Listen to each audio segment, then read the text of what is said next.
buenas, queridos amigos de los ejercicios espirituales.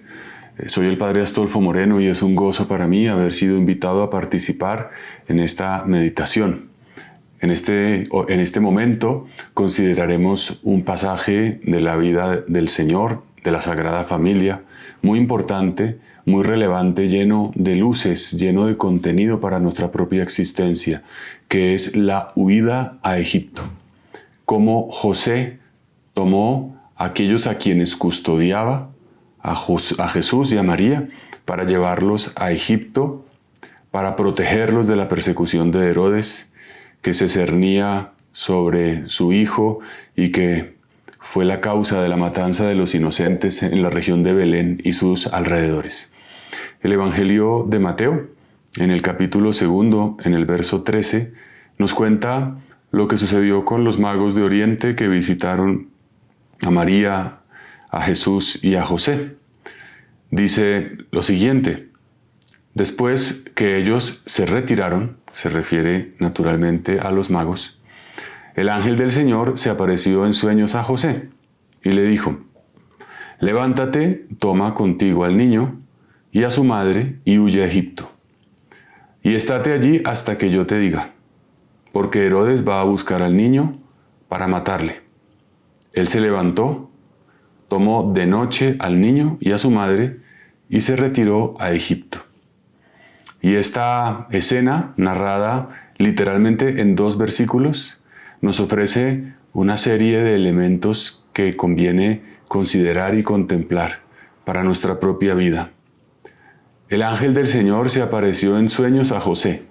Todos conocemos la devoción maravillosa del Papa Francisco por San José, la veneración que tiene por la estatua de José dormido, que nos remite a la oración, a la plegaria, que nos remite a ese otro José del Antiguo Testamento, al hijo de Jacob, aquel que también era tomado por loco por sus propios hermanos, porque tenía una relación especial con Dios, porque Dios tenía una predilección sobre él. Esta afirmación de que el ángel del Señor se le apareció en sueños está hablando en un sentido amplio de cómo Dios hablaba a José a través de la contemplación, a través de la meditación. Y esto es supremamente importante también para nosotros hoy. En situaciones de coyuntura que tú puedes estar viviendo de alguna manera, situaciones en las que te urge tomar decisiones, en cuanto tienes una noticia que cambia todo el panorama, una noticia inesperada, una realidad que se te presenta por un lado como una ayuda, pero a la vez como una fuente de preocupación. Es decir, debes irte porque quieren matar al niño. Te están diciendo algo que lo protege, que lo va a salvar, pero a la vez te descoloca completamente. No sabes ya si regresar a tu tierra, no sabes qué hacer con los bienes, pocos o muchos que posees. Y esto también nos puede pasar a nosotros, ¿no? Tienes un cáncer. Te están diciendo algo que te cambia la vida, que es bueno que lo sepas, porque puedes tomar una medida a tiempo, pero a la vez te cambia los horizontes, las programaciones, las expectativas. Siempre es posible que aparezcan noticias que no nos imaginamos en nuestra vida. Y frente a esa noticia, frente a esa novedad, San José se convierte en un maestro. El ángel del Señor se apareció en sueños.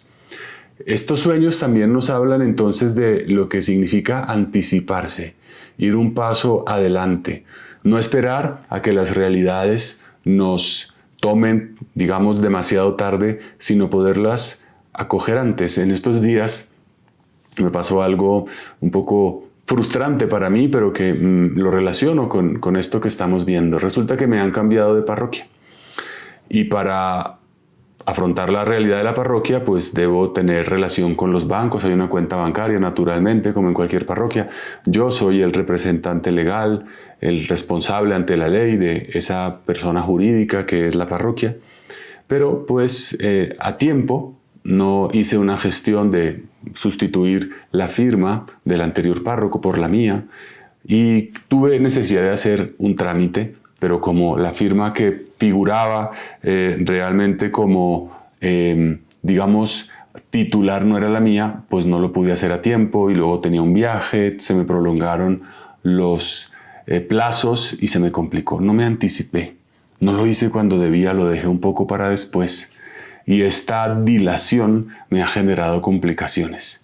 Es verdad que también tenía mucho que hacer, pero entiendo, ¿no? esta gracia de Dios que te dice, hazlo ahora, no lo dejes para después.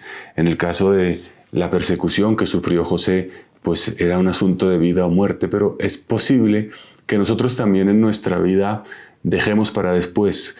La palabra que se usa hoy para expresar esta acción es la procrastinación, ¿no? Pro es aplazar, cras en latín significa mañana. Procrastinar es dejar para mañana. Y San José nos enseña a actuar cuando Dios nos pide las cosas. Eso lo veremos luego porque dice que él se levantó, tomó de noche al niño y a su madre y fue a Egipto. Él no esperó al día siguiente. Él no esperó a ver cómo se ponían las cosas, a ver si quizás era verdad lo que se había soñado, que no fuese un espejismo, que no fuese una alucinación, sino que creyó firmemente en lo que el Señor le transmitía en la oración y actuó. San José es para nosotros maestro de la diligencia, del actuar cuando corresponde. De diligencia viene del verbo latino diligere, y diligere significa amar. El que ama hace las cosas aquí y ahora y no las aplaza, no las deja para después. Bien, entonces el ángel del Señor se apareció en sueños a José y le dijo, levántate, toma contigo al niño y a su madre y huye a Egipto. Aquí hay 3 órdenes en una. Levántate, toma al niño y a su madre y huye a Egipto. Y este compendio, digamos, de instrucciones por parte de Dios tiene también diversos significados. Levantarse. Levantarse significa estar disponible. También dice el mismo Evangelio que María, cuando el ángel también se le apareció y le dijo que iba a ser la madre de Dios, viene el Espíritu Santo, la encarnación de Jesús en su vientre, María supo por boca del mismo ángel que su prima Isabel, aquella que llamaban estéril, había concebido un hijo. Y dice, ella se levantó y se fue a visitar a su prima a las montañas de Ain Kerem, cerca a Jerusalén, desde Nazaret, unos 150 kilómetros. Entonces, levantarse es tener una actitud de disposición, de obediencia, de inmediatez.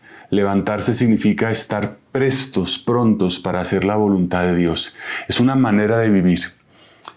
Podemos tener una actitud que tienda a rechazar, a esperar, a decir, bueno, ya veremos luego, o la actitud de que cuando Dios nos dice algo, respondamos inmediatamente. San José nos enseña a levantarnos, nos enseña a tener un deseo de amar y de cumplir la voluntad de Dios. Y dice, toma contigo al niño y a su madre.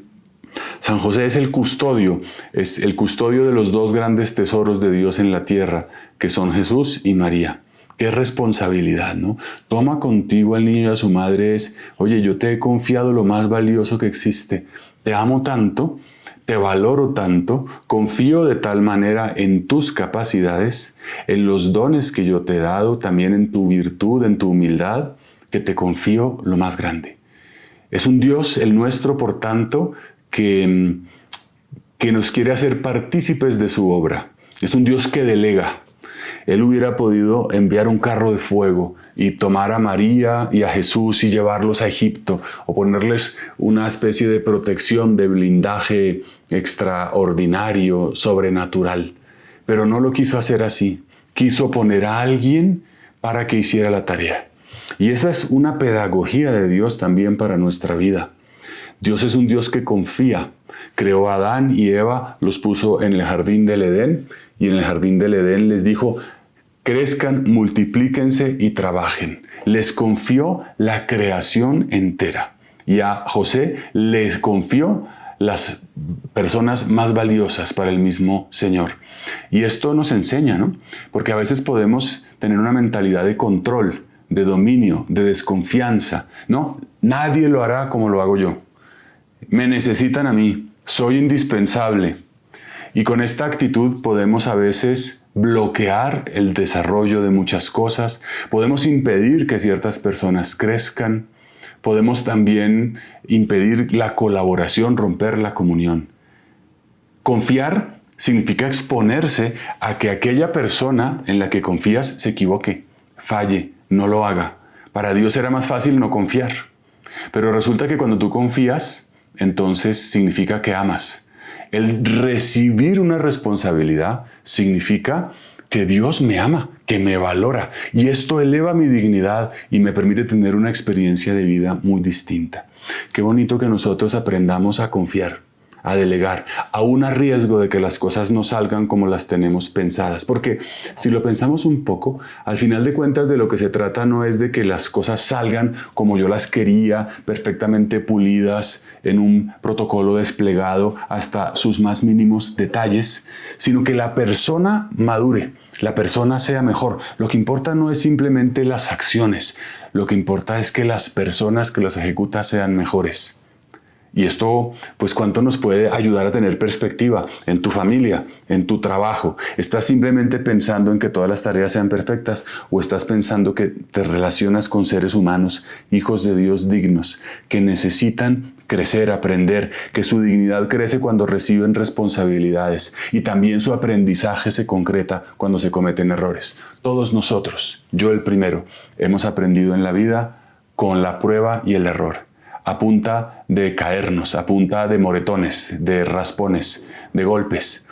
Pero si no hubiéramos tenido la experiencia, si alguien no nos hubiera dejado intentarlo, no tendríamos lo que hoy tenemos. Por tanto, es maravilloso ver a un Dios que confía en San José, que tiene tal amor que le da una dignidad. Y luego dice, levántate, toma al niño y a su madre y huye a Egipto.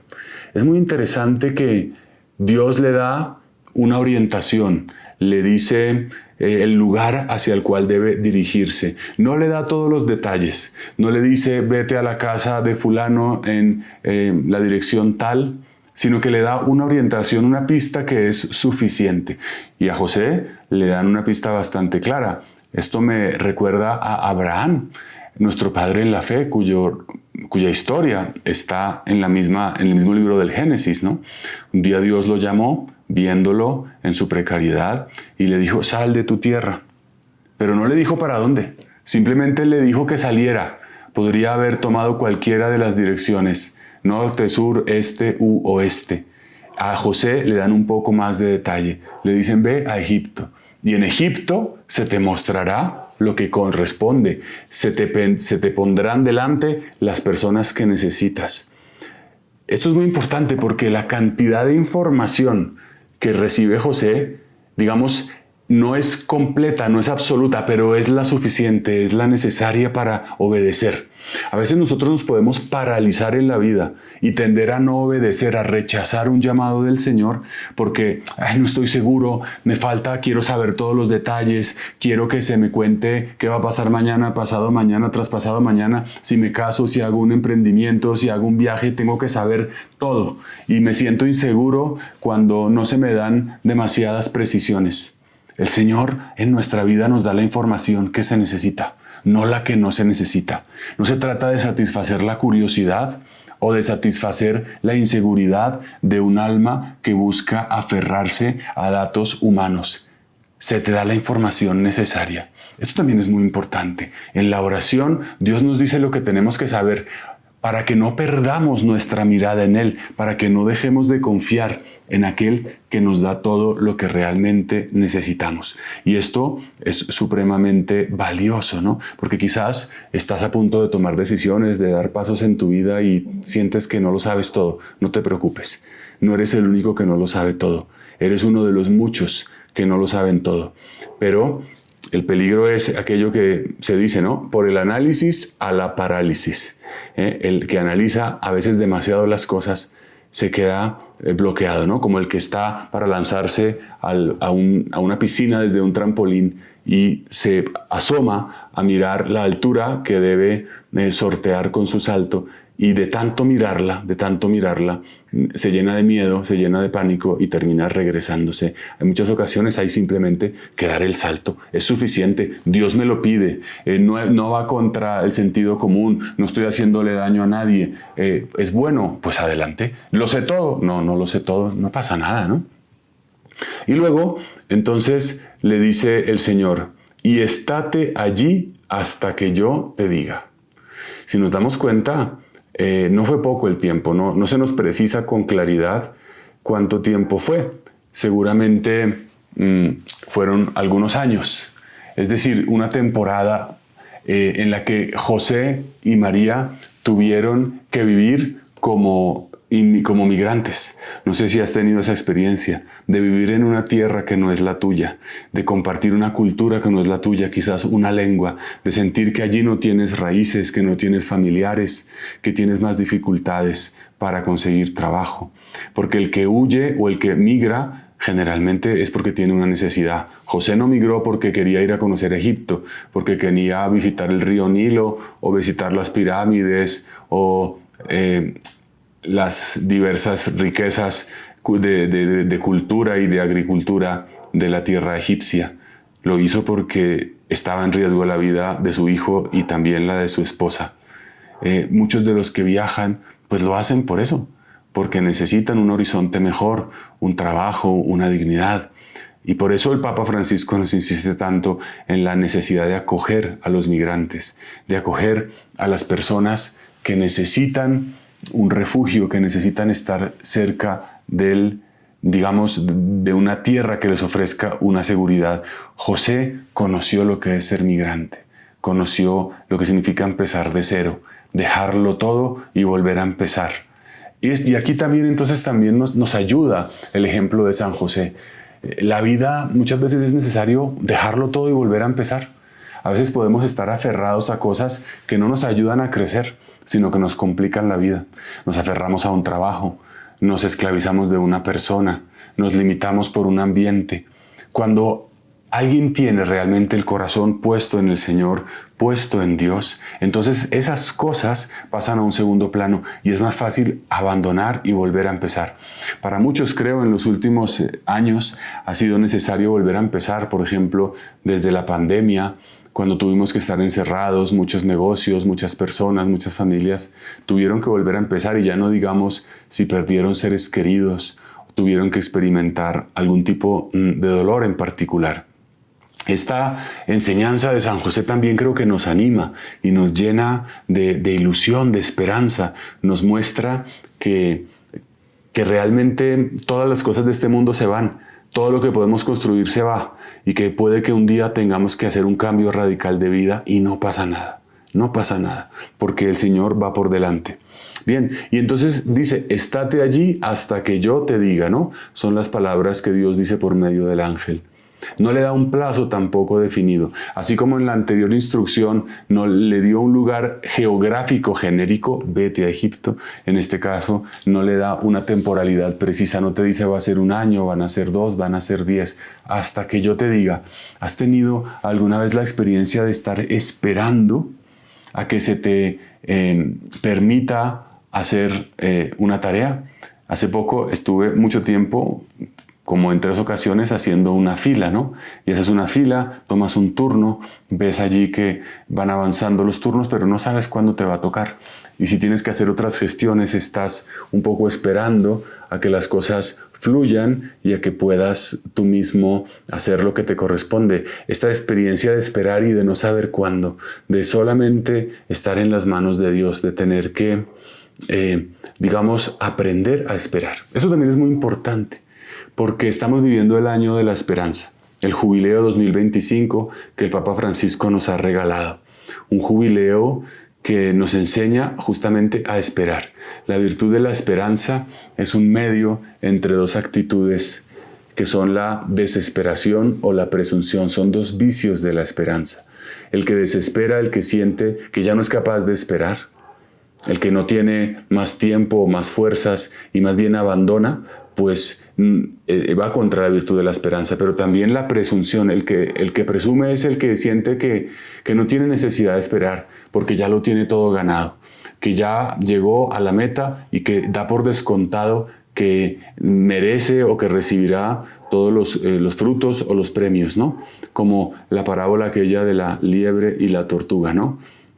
La liebre, mucho más rápida que la tortuga, estaba muy prendada de sí misma, sabía que podía en cualquier momento rebasarla, pero esa autosuficiencia la engañó y cuando menos se lo imaginó, la tortuga cruzó la meta antes que ella y fue la peor derrota. Esa es la presunción, el que no sabe esperar no porque sienta que todo se le acaba, sino porque sienta que todo le sobra, que siente que no tiene ningún tipo de problemas y que es mejor que otros.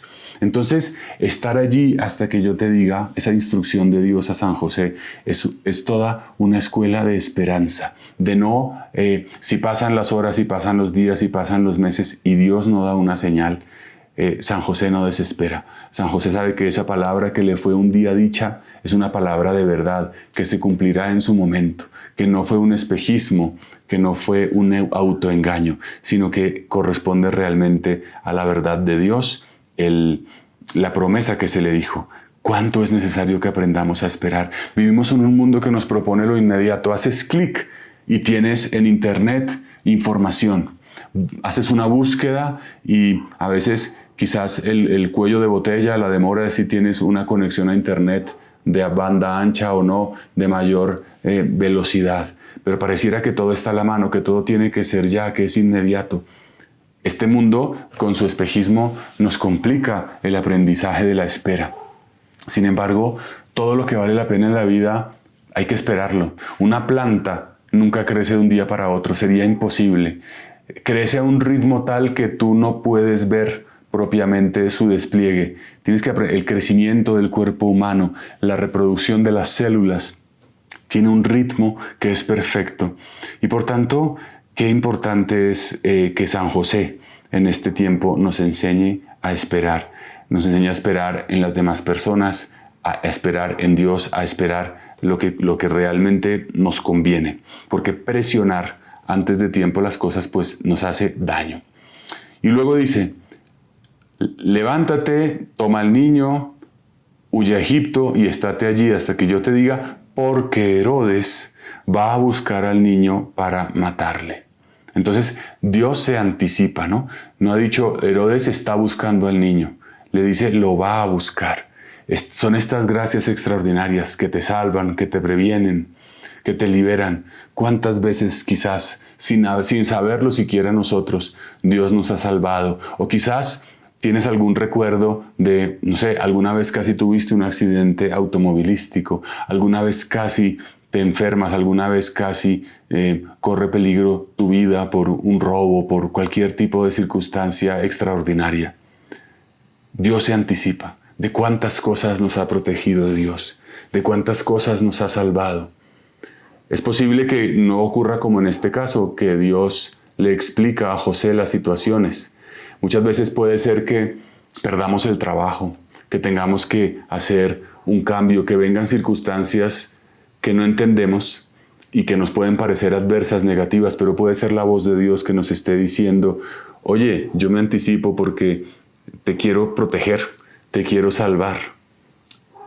Recuerdo la anécdota de una persona muy espiritual que tenía experiencias de hablar con Dios directamente y le preguntó sobre una persona, un joven que había muerto a muy temprana edad.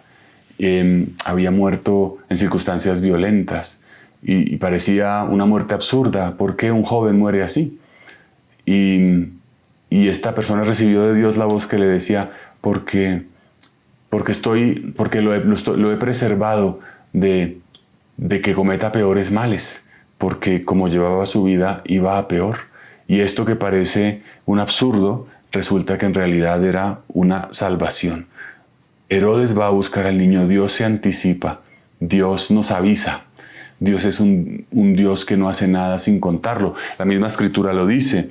Dios es un Dios que no hace nada sin hablarlo antes a sus profetas, sin contarlo a su pueblo. Es un Dios que informa, es un Dios que comunica, es un Dios que también explica lo que hace en la medida, digamos, que es necesario, ¿no? No le dijo simplemente a José, vete, y vete a Egipto porque yo lo digo.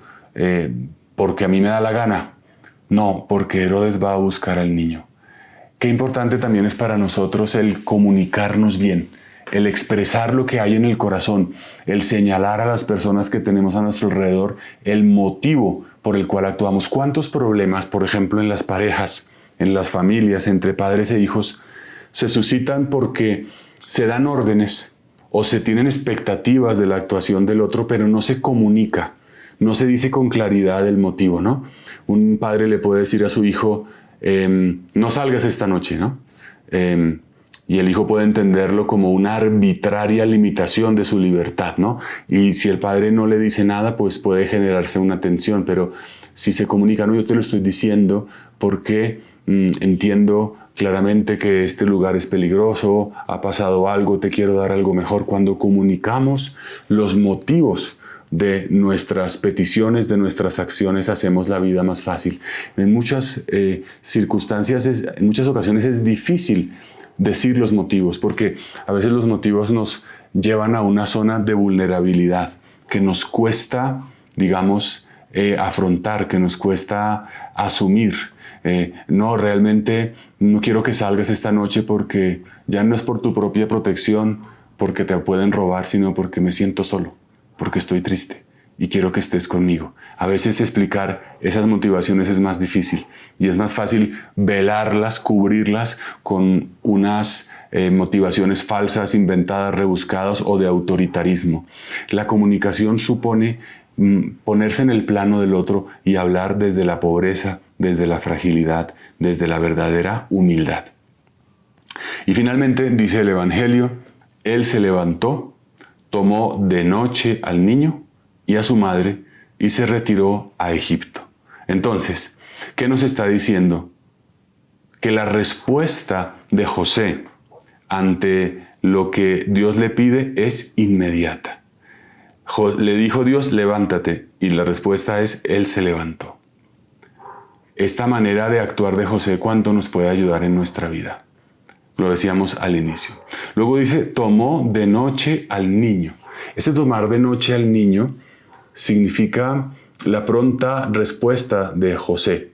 En el momento de la prueba, que es signo de la oscuridad, en el momento del dolor, José está listo para vivir la noche del dolor, la noche de la persecución. José es aquel que no está limitado por su comodidad o por su bienestar, sino que es capaz de levantarse de noche. Levantarse de noche a obedecer a Dios, levantarse de noche a orar. Qué importante es este madrugar. De Jesús también se decía lo mismo. Se cuenta que un día, un sábado, saliendo de la sinagoga, fue a visitar a Pedro. Y allí estaba la suegra de Pedro enferma. Jesús la curó. Y después, al anochecer, cuando ya había pasado la observancia del descanso sabático, cuando ya podían moverse, sabemos que por el mandamiento de Dios, los judíos el sábado no pueden hacer muchas actividades por el descanso obligatorio. Entonces, ya en la noche le trajeron a los enfermos, a los cojos, a los lisiados, y hasta muy altas horas los atendió, los bendijo, los sanó. Y al día siguiente dice, cuando todavía estaba muy oscuro, Jesús se fue a un paraje oculto, aislado, a orar. Esto como es de importante, ¿no? Lo mismo que está haciendo José. José se levantó de noche. Jesús se levanta de noche a orar. ¿Dónde aprendió Jesús a orar, a levantarse temprano, a madrugar, digamos? Seguramente de José. Jesús tuvo un padre que con su ejemplo le enseñó la diligencia, a ser laborioso, a trabajar, pero sobre todo a tener una vida de piedad, de intimidad con Dios. Y esto, en este tiempo de Cuaresma, ¿cuánto nos puede ayudar? Realmente pensar que estamos llamados a madrugar, a levantarnos temprano, a hacer un poquito más de tiempo para Dios. A veces sacamos tiempo para muchas cosas, para ver videos, para estar atentos a las redes sociales. Qué valioso, qué grande, qué importante es madrugar, levantarnos pronto, de noche también, para estar con el Señor. Y dice, tomó de noche al niño y a su madre y se retiró a Egipto. Simplemente cumplió lo que se le había indicado. No hizo tampoco más, hizo lo que se le pedía. Y luego en el versículo 15 de este capítulo 2 de Mateo se precisa esto, ¿no? Una cosa más. Estuvo allí, en Egipto, José, hasta la muerte de Herodes, para que se cumpliera el oráculo del Señor por medio del profeta. De Egipto llamé a mi hijo. Esto culmina, digamos, toda la escena de la huida a Egipto, esta afirmación profética, digamos, para que se cumpliera el oráculo del Señor. Muchas veces se nos dice que acciones que hizo Jesús se hicieron para que se cumpliera lo dicho por el profeta. En la cruz, Jesús, para que se cumpliera lo dicho por la Escritura, dijo, tengo sed. Porque al final, esta dinámica de profecía-cumplimiento es fundamental. Dios es un Dios que obra, que actúa, que ejerce su poder por medio de la palabra. Lo que Él dice, se cumple. Dios creó el universo por su palabra y dijo Dios, hágase la luz y se hizo la luz. Es decir, hay una correspondencia perfecta en Dios entre lo que Él dice y la acción que se lleva a cabo, la obra que se realiza. Y por eso es también importante que lo que Dios dice en su palabra se cumpla. Es decir, cuando tú y yo, por ejemplo, leemos la Escritura, leemos la Sagrada Biblia, todo aquello que se lee se cumple. Eso es un misterio. O sea, este pasaje que yo estoy leyendo, que he acabado de precisar, Mateo 2, versículos 13 al 15, se cumple en tu vida, se cumple en la mía, se cumple en la de todos los que lo leen, de una manera distinta, de una manera única, de una manera perfecta y absoluta. Pero Dios ha también querido mandarnos su palabra para que se cumpla. ¿Qué significa que se cumpla? No simplemente que Dios demuestre su poder, de que tiene una capacidad de imponer su deseo, sino que fundamentalmente quiere decir que las cosas en el mundo suceden conforme a un plan. Que se cumpla la Escritura es que hay un plan, que las cosas no son aleatorias, que los acontecimientos no son fortuitos, que tu vida no está en manos de la nada, del caos, de un destino incierto, sino que tu vida y la mía está en manos de un Dios que nos ama. Y por eso, para que se cumpla la Escritura, para que se vea que lo que Dios ha previsto, que su amor está por encima de los poderes de este mundo, de un Herodes o del gobernante de turno.